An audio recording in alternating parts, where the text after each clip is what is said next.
Hi, this is Dr. Kimberley Linert, and you're listening to Incredible Life Creator Podcast. My guest today is Elinor Moshe. Elinor Moshe is an ambitious and driven leader and dedicated mentor in the construction industry. Her passion to guide, inspire, and direct future leaders and industry professionals to construct their career led to her founding the successful platform, The Construction Coach. Elinor has been featured in the Australian National Construction Review, Property Council of Australia's Top 500 Women in Property Program 2019, Top 100 Women in Construction, and is frequently a speaker, guest lecturer, and panelist. Elinor is also the host of the successful podcast, Constructing You. Due for release in August 2020, Elinor's book, Constructing Your Career, is one of its kind for people who want inspirational, practical action, and unconventional career intelligence to construct their career. She holds a Master of Construction Management and a Bachelor of Environments from the University of Melbourne. Now for the technical side. Elinor has been working on project delivery and commercial construction for over 7 years and has delivered over $130 million of work, including new build and fit out for public and private clients. In 2016, Elinor was awarded the Annual Excellence in Project Delivery Award during her tenure at ADCO Constructions. She is currently working as a contract administrator. Welcome to the podcast, Elinor. Thank you very much, Kimberly. It's a pleasure to be here. Yes, and I was commenting before we got on that you're in an industry that's very different for women. You see so many men in that industry, but it sounds like you're just really going to the top of your industry and showing the guys up. So that is so awesome. But let's start out, just so people know who you are, where you come from. Let's tell a little bit about your story. Absolutely. I was born in Israel and I moved to Australia with my parents when I was 8 months old. And for the better part of 3 decades, I was an extremely shy person with no confidence and no backbone.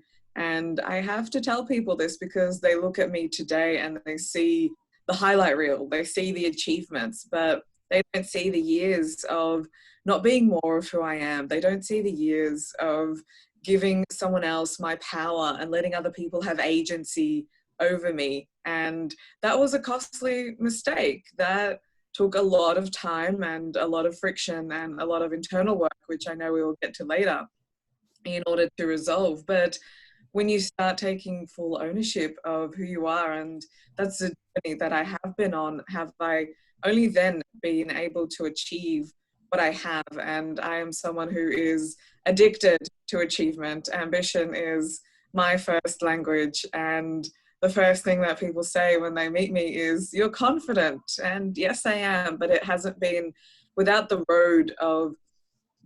on the road of dulling down my power and letting go of who I am, as I said before, and letting other people have too much agency over my life when I know that innately I don't care what other people think.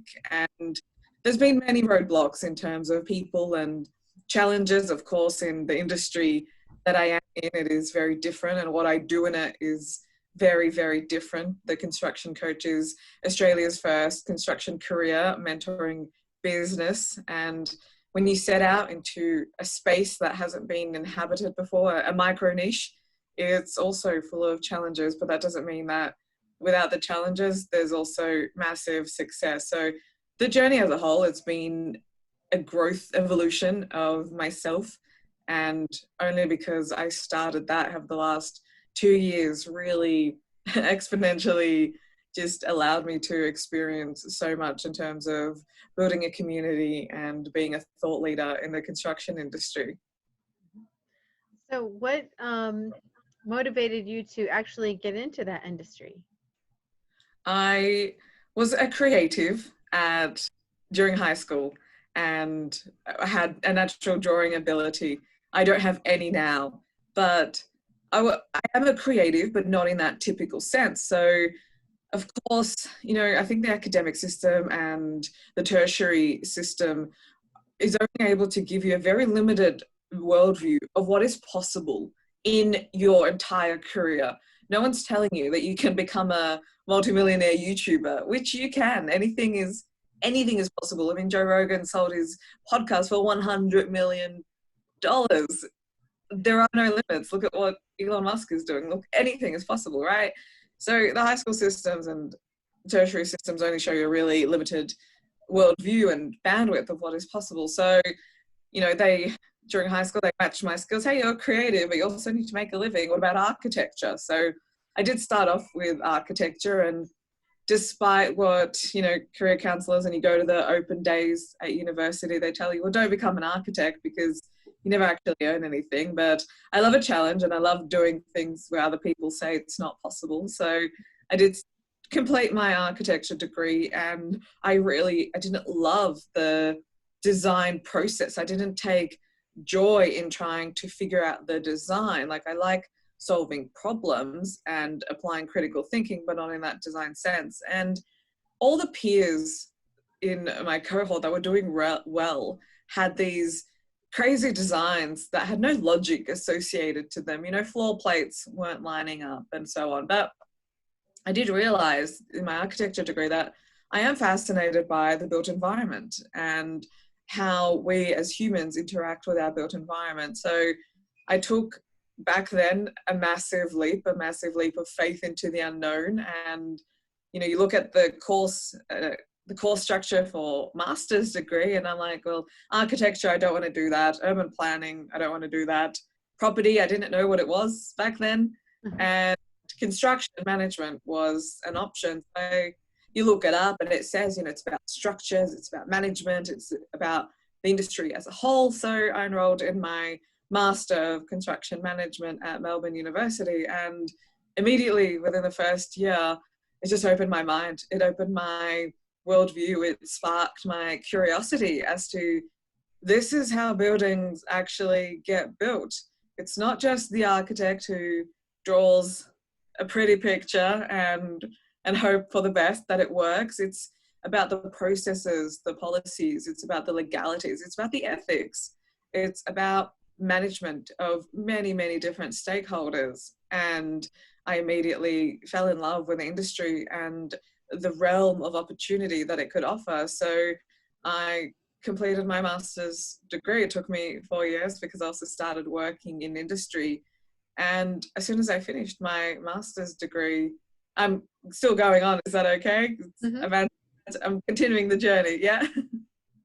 Yes, please. As I finished my master's degree, I'm someone who I need more. I need more in life. I am a maximalist, and society will tell you, don't reach too high because that's selfish or that's arrogant. And society will tell you, just play safe and play small because that's comfortable. But I need more. I'm not a minimalist. I'm not trying to reduce things in my life. I need more. So as soon as I graduated, I started tutoring because I realized there is a gap in the market for understanding how construction actually works. So for 2 years, every weekend, I hustled, I tutored, and the conversations with me very quickly turned into mentoring conversations. And that's what led me to found the Construction Coach, which might be your next question. Mm-hmm. Yeah. So actually, when you were working and doing all the work, the $130 million worth of work, what kind of projects were you doing? I worked on mostly commercial work for government and private clients. So my first project was for Victoria Police. They relocated their mounted branch and dog squad into a new facility. So it was a very diverse project, building a horse arena, kennels, and an administrative building. But I absolutely loved it because it was the home of the police force, and you know, it was a very important civic duty. So I realized from that first project how important it was to me to work on projects that are unique but also have a sense of purpose and a sense of place for the community. My third projects were at Melbourne Airport, and I absolutely loved my work at the airport because it has to be one of the most complicated and high risk environments. We were building right next to where planes were taking off and departing, it was just an incredible experience. And, you know, the amount of bureaucracy that goes on at an airport, you needed a permit for absolutely everything and anything that you needed to do. But, you know, it was about stakeholder management and managing risk in very complex environments. But I absolutely love that now I fly out of the terminal that we worked on, and I'm always telling my friends, we did this and I worked on this, and I still know the details as to this 1.2 high meter wall, and, you know, have this amazing ability to interact with the built environment in a different way. And it is lost on friends who don't work in the industry. They don't appreciate it like I do. And then after that, I worked on a project again for Melbourne University. So Melbourne University has been a dominant trend in my career, both academic and from a building perspective. So I worked on a laboratory and office space for Melbourne University, and it was a building that was built between 5 other operational academic and scientific research buildings, which presents its challenges, to say the least. But on paper, that was the worst project that I've worked on. Nothing worked out right. It had disasters after disasters, but the best thing about that project was the team. It was like going to work with your friends and everyone pulled together anytime the project needed anything. It was the worst of projects, but it was the best of projects that I've ever been on and delivered, because of the people that you get to work with. And that's why the construction industry, it's such a people industry. And now working on a 250 million manufacturing facility for blood fractionation. Wow. And you just glow when you're talking about that. So you can just tell how much you love and enjoy what you do. And it's important. It's very important. Yeah. So I bet with that, there are so many regulations and, like you said, permits and things like that. So were there times when you just kind of got down, like, oh, when, how are we going to get this permit or whatever? How do you overcome those obstacles when those things come up? I mean, that happens on both project delivery, and that happens when you're starting a business, and that happens when you're trying to launch a book, when you're anything that you venture in that is new.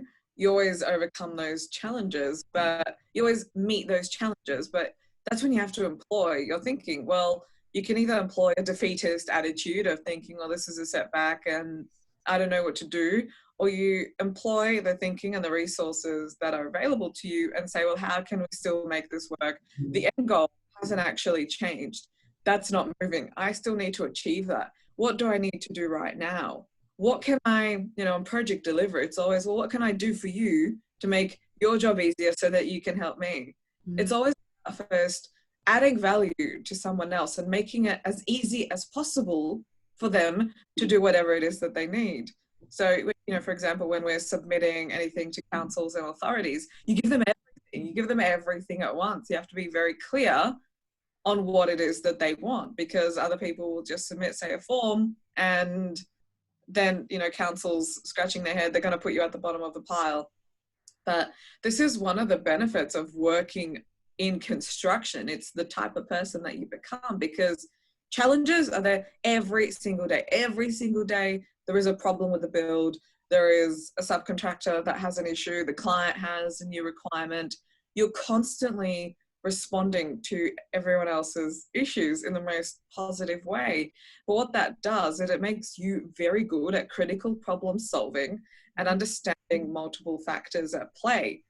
And then where people become really good at life is when they employ the skills and attributes that you learn in construction to their life, about project management, about stakeholder management. You can become an exceptional person. And it sounds like you almost have to be an exceptional person to do that job. And I think so. To do it well. Anyone can do it. Not everyone can do it well. There is a difference, as you know. Yes, and it sounds like you've done it very, very well. And then now you're taking this and you've been mentoring people, and now you're doing coaching. Talk about the coaching.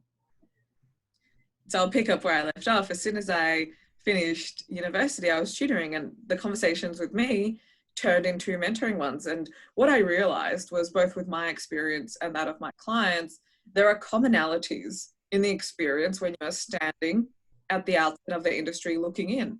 I also felt lost. I felt overwhelmed. I felt confused. How are you going to make career decisions and give yourself a sense of direction when you do not have perfect information? And the construction industry is one where you can't just Google it. It's not like any other industries. And I was Googling it when I was starting it, and there's not a lot of information. So what is the first thing that you do when you are a critical thinker? You ask better questions. So it was in February last year, I asked the universe a better question. How can I reach more people to answer their pain points regarding the construction industry? And then in April last year, the universe downloaded the construction coach into me. So of course, the universe always gives you ideas. The difference is if people decide to listen and actually do something with them or not. There is no shortage of ideas. There is only a shortage of resourcefulness. So it was 11 o'clock at night. I was up till 5 a.m. the next morning, registering an ABN, figuring out how to build a website, and I filled a notebook with ideas, which I still refer to because I'm like, thank you, past Elinor. You were really, really helpful. Mm-hmm. A month later, I had it ready to go. And I was a little bit fearful. Like, what will people think? What about if no one likes this? And like, well, it's not about them. It's about the broader need of the industry. This isn't about the one individual who may not like it. That will not faze me. So I launched it, and it started off as just a blog because, we think small, we are conditioned. And the blog was really well received. And then that turned into events, which were selling out, and via Instagram. And then that turned into larger events, which were also selling out. It turned into masterminds and private events and private mentoring services, and then a book and a podcast. And it was really about, and it grew so fast because there is nothing like this in the industry, and it is what the industry really needed, because you don't know how to build a career in construction because of all the multiple factors, all the multiple variables. But then when you team conventional career intelligence, it doesn't actually allow you to achieve so much more than you can in the construction industry because of the wealth of opportunity that it affords. Mm-hmm. So it's been such an amazing journey for me personally, and especially for my community. I mean, the messages that you get, the feedback, the results that you achieve for your clients, as you know, it is just extremely rewarding. And, it only shows the individual what is possible, because the more you do, others see you doing more of that, it works to inspire them. Mm-hmm. Yeah, and that's what it's all about. Inspire ourselves and others. Exactly. So, yeah. So when you're starting a project, do you sit down and make a plan? But not only a plan, is there a vision? Like, do you see the project finished? How do you do that? Great question. And I like your play on words. I might have to steal that from you. So, both in a construction sense, before we even do anything, we know what the finished building is going to look like. We know what the spaces are. We know the finishes. We know the structure. We know it all.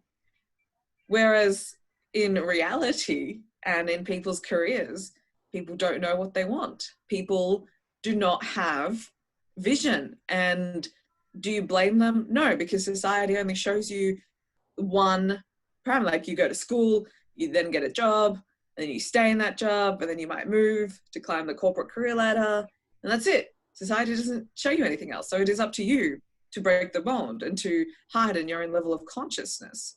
So, and this is what I realized, because the same as, for me, once upon a time, I had a mentor that asked me, what do you want? I just drew blanks.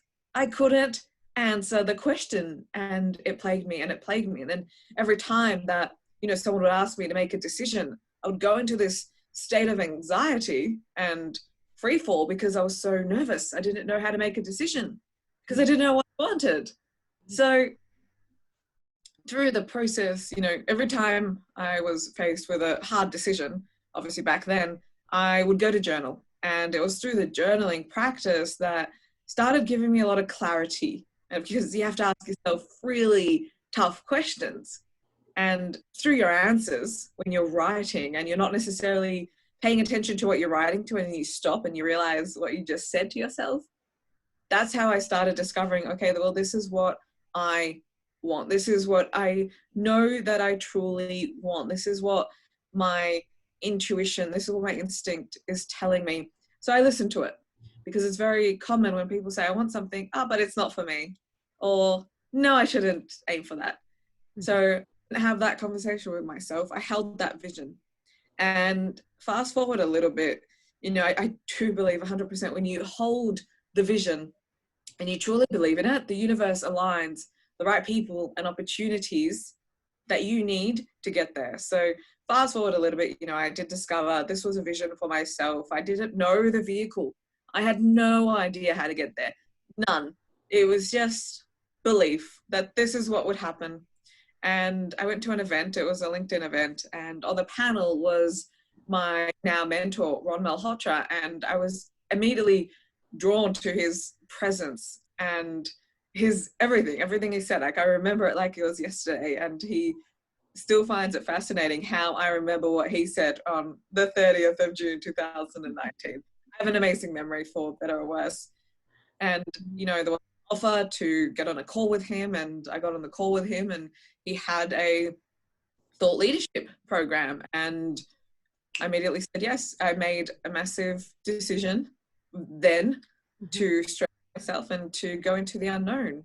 And that's the journey that I have been on, and it has been the most expansive one. But this wouldn't have happened, this wouldn't have aligned if I didn't have a personal vision for myself as in the first place, because that is my North Star. That is what makes me, that's my pull motivation. That's what ignites the fire. And when that fire is just lit inside of you, you are forever inspired. You're not looking to memes. You don't need external push factors anymore. You are just pulled towards the future that is your own. So vision is one of the most valuable things that you can ever hold. Yeah. And I believe that. So when I started this podcast, I just wanted to inspire people. And then as I got going and I met so many amazing people, I'm like, I want to inspire more people. And then I said, I want to go global.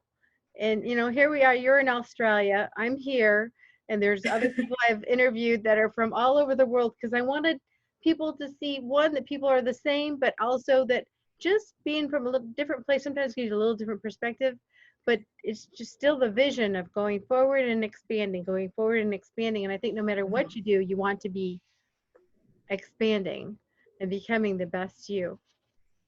Of course. Like, we are extensions of the universe. We have infinite potential, and we are blessed to have a human experience. Like, I'm so grateful that I get to have this conversation with you. Like, you are on the other side of the world. This means a lot to me. And this is, the opportunity to impact people. This is what we do. Mm-hmm. Yeah. So you talked about asking the difficult questions. So let's say someone's sitting there and they're feeling nervous like you were, because they thought they knew what they wanted, but they're realizing they really don't know what they want. So what kind of questions would you advise them to ask themselves? You can keep it simple. You can make it really complicated. You can ask yourself something as, what would I want my perfect day to look like? And just go 10 by 10 minute blocks.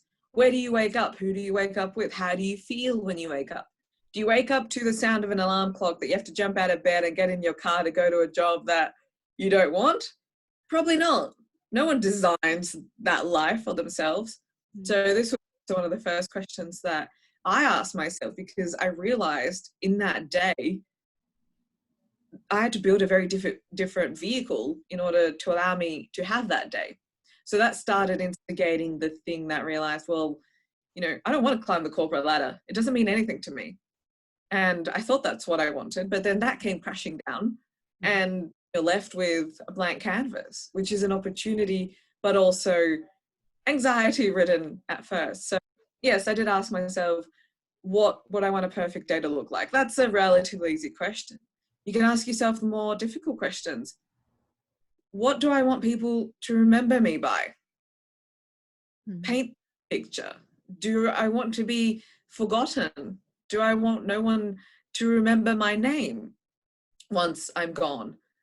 And then that was a deeper question, because then you realize, well, I want to be this global inspiration. I want to be, on this global stage showing people what is possible, and to work on the greatest project that they ever will get a chance to, which is, of course, themselves. So I didn't figure that out, and this came 2 years later, but you have to first ask yourself those questions. It's also about really understanding, what are your core values?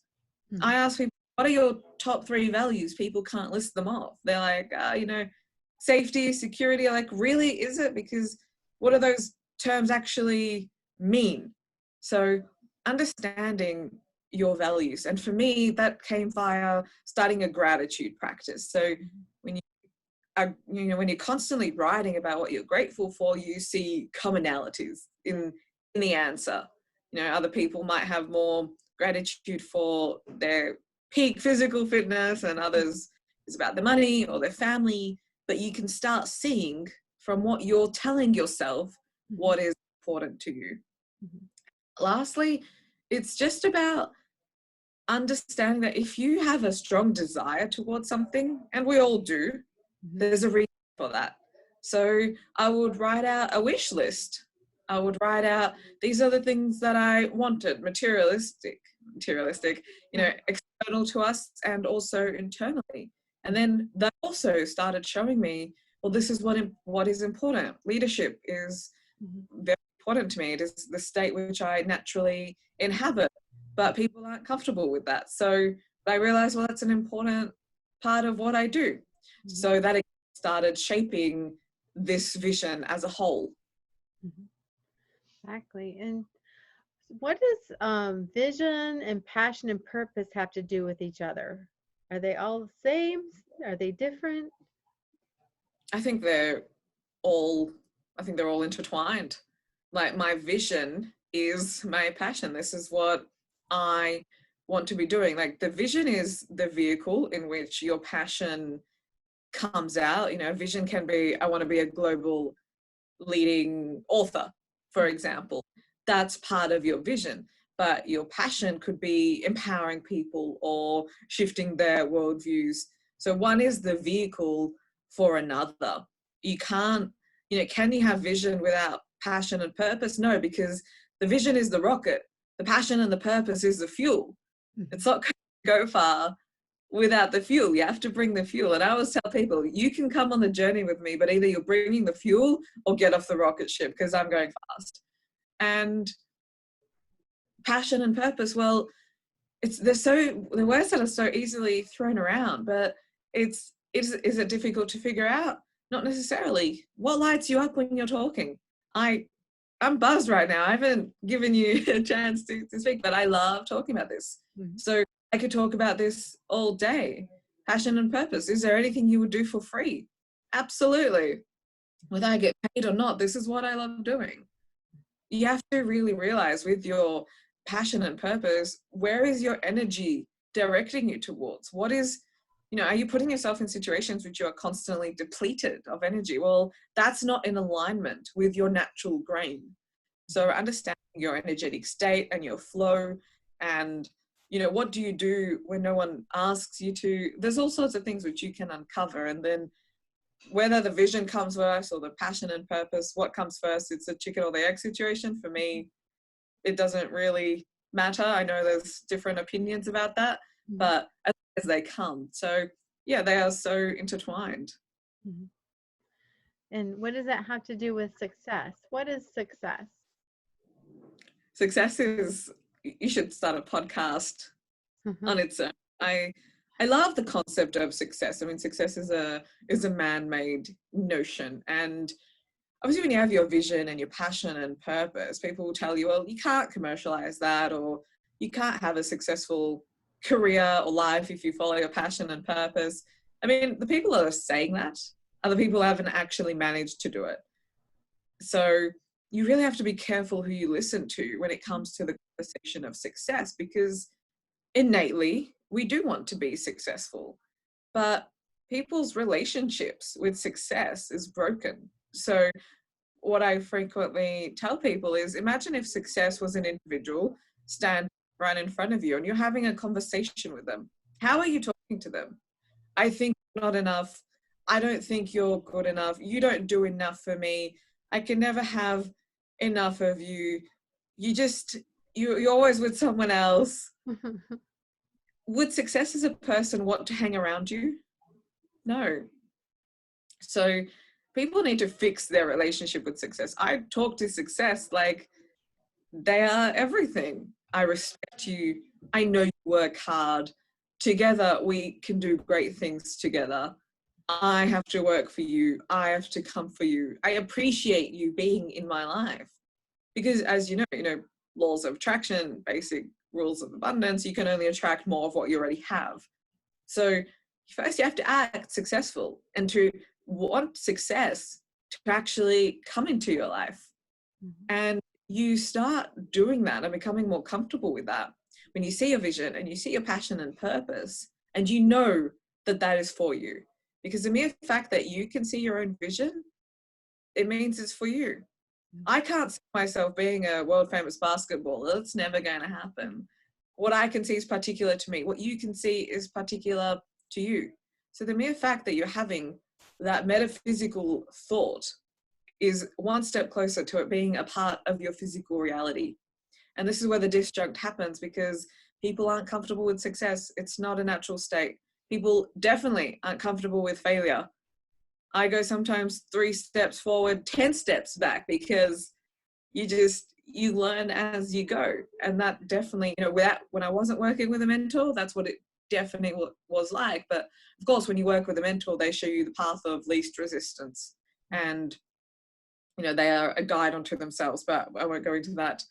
But success is always within you. And when you start accepting that, and when you start seeing that for yourself, well, you're not chasing it anymore. It's your constant state. And that's how more and more of it comes to you. And then the second issue is, well, when you start being successful externally and you show up with results, the haters love that. The keyboard warriors, they come out. They don't want to see you succeed. And that's fine, because all what they're doing is they're making themselves less and less of an energetic match towards their own dreams when they keep on hating on that in someone else. And that's what also deters people as well, when a random from the other side of the world doesn't support their success. Who cares? They don't mean anything to you. They're not your target market. They're not part of your community. They're not a raving fan. And that's when people also start to rescind their level of success, and they go back to their box and they go back to being comfortable. So there is a lot of head trash. All that internal rubbish, that head trash, is one of the key blockers between people and success. But own it. I am so comfortable with success, and I will speak about it, because people need to realize that success is not a dirty word. Success is a wonderful thing. Ambition is not a dirty word. Wanting more is not a dirty word. So society has also given people a lot of negative connotations around success and wealth and money and ambition, in which people have just gone into complete comfort zones and are happy accepting average standards and mediocrity. And where has that gotten us, really? Yes. And that reminds me of that. It's a little story people tell, but it's true. Crabs in a bucket. One starts to crawl out and all the other ones kind of drag them down. So, the haters don't want that you're going up, because then you're not part of the group. So they want to pull you down. But I've also heard that if you don't have haters, you're not doing anything yet. As soon as you start actually doing something powerful, you're going to have people who are going to be against you, and you just got to keep going. Exactly. And they don't matter. They actually don't matter. You don't owe them anything. Exactly. So I was wondering, when people come to your events or when they're mentored by you, what do they come for? Is it specifically people in your industry, or do they come from all industries? My first level offering is for people within the construction industry. So it's the Constructing Your Career program, and it is for people at that 0 to 5 year mark. But then I have level 2 type of mentoring, which is from that management to leadership position. And then level 3 is the authority building. It is the thought leadership. And of course, that transgresses any industry, as well as level 2, because there are commonalities in different industries. Mhm. And once you understand the mechanics of the construction industry, well, how do we keep on constructing our career? How do we keep on adding levels to that? So you're always keeping on going. You're always maximizing your recognition, your progression, and your remuneration. Mhm. Wow. So talk about leadership. You said leadership is very important to you and in your vision. What makes a good leader? A leader, first and foremost, has to have vision. And there are all too many people in the workplace who consider themselves a leader, but they don't have vision. They cannot see a better future for the people around them. They do not actually have the ability to bring people along with them to wherever they want to go. So leaders are visionaries. You can't see a future. I'm not good. You won't have followers, and leaders need followers. Are you a leader if you don't have any followers? And I'm not saying followers in, someone who blindly goes where you are. It's someone who has chosen to make a conscious decision to believe in your vision and to believe that where we're going is better than where we are today. And leaders are selfless in a way. We realize that after a while, this isn't about us anymore. This is about the community. And it is about always adding more value to our communities than anyone else. And that's especially what thought leaders do. We add value. We are constantly in a value adding state, because we're always thinking of what our clients going through right now. What is our market, our community need from us? So this isn't about the individual anymore. It's about the community. But all too many people as well, they try and teach leadership, but they don't actually lead themselves in the first place. You cannot lead other people if you haven't actually led yourself. If you are someone who is stuck in indecision, if you are someone who cannot take immediate and massive action to achieve anything, you don't have the right to lead other people. You have to earn the right to lead other people. You do that first by leading yourself. You do that first by putting yourself out there. And when you put yourself out there, you always risk being mocked and ridiculed and criticized. You take all that, you have earned the right to be a leader. So leadership is not automatic. Not everyone needs to be one. Not everyone definitely should be one. But it first starts with developing the leadership of yourself. I love the way you said that. And I've heard that before, and it's wonderful that we have to be able to lead ourselves.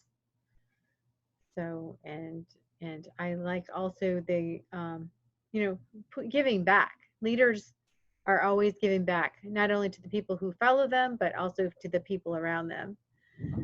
And that is just beautiful. So now you have a book coming out. Will you talk about the book? Of course. Yeah, definitely. I've got the first Okay. the first hard copy here. Uh-huh. It's called Constructing Your Career, and I show readers how to build an exceptional career in construction by working on the 12 foundational stages of their greatest project that they ever will. So yeah, this is the first hard copy, and for a long time I was, you only see the book as a PDF or a Word document, and it doesn't feel like a book. Like, it's quite conceptual. Like, we know what a book looks, feels like, but it's very different when it's your own, and it's got that book smell and it feels like a book. So yeah, it's an absolutely remarkable achievement. But there is no other book out there like this in the construction industry. There are books about, construction management and concrete 101 and all of that, but there are no books out there in construction which not only provide a holistic picture of building career success. This isn't about just a book on purpose. Like, that's only one part of it. This is the whole journey. And I've got a framework which shows how interrelated every single part of the construction journey is, because what I've done, I've said, well, this is how you build a building and this is how you build your career. Can you take out an element and hope that it works? No, you can't take out the foundations from a building and hope that it will stand up. It doesn't work with a career as well. So I've really related one and the other, which is really relevant to the industry, but is also how career works. And this is what I've done, because people have always looked to me and say, well, you've had a successful career. What have you done? So I won't get the chance to ever mentor every single person. So I had to write the book, because conventional career intelligence ensures that people are leaving opportunity on the table. And this is for a few reasons. I mean, first, career advice in the construction industry is not contextual. So there are aspects of the industry which do influence your career and you need to be aware of them. Second, as I said before, it doesn't provide the holistic approach. So, can you have a career if you never invest in mentoring? Can you have an exceptional career without mentoring, for example? So I've pieced all those elements together, but most importantly, the book covers the internal work that is first required to achieving career success. I talk about vision. I talk about dreaming big. I talk about what's possible. I talk about, it has nothing to do with your job title. My vision doesn't have titles in it. It's not about the job title, because when you dream in sense of job titles, you're already limiting yourself. You're already putting a ceiling on where you want to go. So the internal work is really important, and that's what I've captured in the book. So it's available in 3 weeks' time, and I am finally ready for it to see the world. That is really exciting. Congratulations on that. It's a huge Thank accomplishment. you. It's a huge accomplishment. So if people wanted to do mentoring or do some work with you, where would they find you? They can definitely connect with me on Instagram at Elinor Moshe _ and also on LinkedIn, Elinor Moshe. And you can also visit my website, elinormoshe.com, and you can get in touch with me and my team. Now, you've talked a lot about mentoring over this conversation. What's the importance of mentoring? Why would someone find a mentor? That's an excellent question. I believe in the power of mentoring, like I do the air I breathe. And it is only because I've had one of the most beautiful, expansive mentoring experiences. It is so hard to put Ron into words. He is someone who is larger than life, and working with him has really allowed me to see holistically what the power of mentoring is, because mentors, first and foremost, they hold up a mirror for you to see your own potential, because we are the people who are least capable of assessing that. My friends will always tell me, you can do anything and go for this and go for that. But then when it comes to themselves, they're holding themselves back. Mm-hmm. So we do need someone to hold up the mirror and say, hey, look, this is who you are. This is what you can do. And what Ron does, he has the ability to see the entirety of your future self, extract that from you, your own vision, not his, and hand that back to you with a pathway as to how you can achieve it. So being able to give someone that is one of the most remarkable experiences within itself. But, there is an abundance of money. There is no shortage of money in the world. What we do have is a shortage of time. And time for me is the most important thing. I value my time. I'm extremely selfish with it. And that drives people, you should always be available. No, you shouldn't. I'm building an empire here. I do not have time to sit for 4 hours and have coffee with you. So you have to be unavailable for a certain period of time when you are living your life inside of your vision. And what mentoring does is it says, well, this is how you're going to achieve it.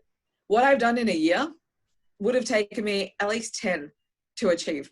I don't even know if I would have written a book if it wasn't for, Ron showing me, oh, this is possible. Because it seems like this, mountain of work and everything, and it is, but it is also achievable. Mhm. So mentoring accelerates your development. Mentoring accelerates your rate of success, because the most important part with mentoring is, will you swap places with them?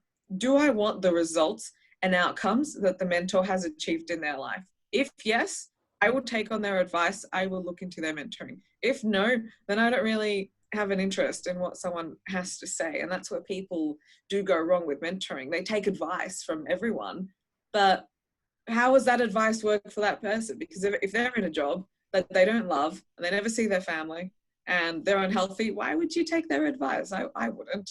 So I would you. So of course I have a mentoring discourse in my book. It wouldn't be a book on careers if mentoring wasn't discussed, but it's the opportunity to get to where you want to be faster. And people are fearful when it comes to mentoring, because the outcomes of mentoring, it's easy to assess what you can lose. If I spend 20K on this mentor and nothing works, well, I've lost 20K. You can quantify that. Mhm. And that's what people get stuck on. What they cannot quantify is what you're going to gain. How do you quantify being more of who you are as a person? How do you quantify igniting a fire within you? How do you quantify knowing yourself on the macro and the micro? How do you quantify being a leader? You cannot quantify these things. You can't put a value. It's not an immediate ROI. So with mentoring, there are a lot of emotional, intangible outcomes which need to be considered. But where people don't take the leap is because they're fearful of the $1,000, $2,000, $20K, whatever that they will lose. But it is the most important thing that you can ever make the investment on, which is in yourself. And if that is in the form of mentoring, well, you're going to get to where you want to be quicker. And who doesn't want to be living out their 10-year vision in 5? Mhm. Oh yeah, definitely. Like you said, time is very limited. Very. So let me ask you a personal question. What for you gives you the most joy and happiness in your life? That's a good question. I mean, because I'm someone who has many different moving parts, lots of things. I love delivering my podcast and getting the feedback. I love the conversations that I get to have. But my vision, my ever-growing vision, constantly brings me joy, because I can close my eyes and I can see it as if it's happening, and that just gives me energy. That just, every time I do something, I know it's one block that I keep on building towards it, and it's going to compound. So knowing that everything that I do in the present is getting me to where I need to be in the future, that is constantly igniting my passion and my purpose. And I love that I get to fill my days with what I love doing. I love communicating. I love speaking. I love mentoring. I get to do this. It's a privilege to have a life that you develop by strategic design, the life and lifestyle that you want. It's, and it just keeps on getting better. And it all, like I said, it all compounds, and you just keep on coming across more and more moments of abundance and realizing this life can be, and it is so incredible. It is so filled with opportunity, and you just have to take the first step and reach out for it. That is really, really important. So I get joy from the smallest of things, such as holding a book and releasing a new podcast episode, right through to signing up a new client and already knowing what my next book is going to be, and just thinking of all the growth and expansion that is going to happen in the next 12 months.